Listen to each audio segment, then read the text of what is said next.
مشاهدينا الآن العاصمة الجزائرية، حيث جرى حفل افتتاح بطولة أفريقيا للمحليين الجزائر 2022. تابعنا قبل قليل هذا الحفل الذي أقيم في ملعب نيلسون مانديلا، أحدث ملاعب هذه البطولة، هذا الملعب الجميل الذي يتسع ل 40,000 متفرج، حيث أقيمت مراسم حفل الافتتاح لانطلاق هذه النسخة السابعة من بطولة أفريقيا للاعبين المحليين في الجزائر، بحضور جاني إنفانتينو رئيس الاتحاد الدولي لكرة القدم، وكذلك باتريس موتسيبي رئيس الاتحاد الإفريقي، بمشاركة 18 منتخبا لأول مرة في تاريخ هذه البطولة،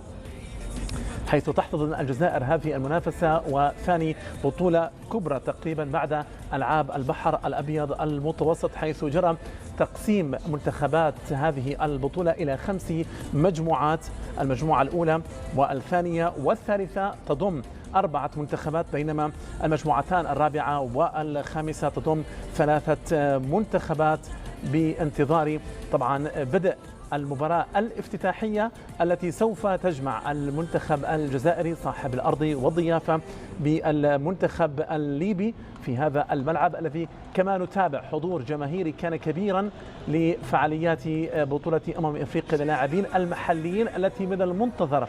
أن تفرز لنا لاعبين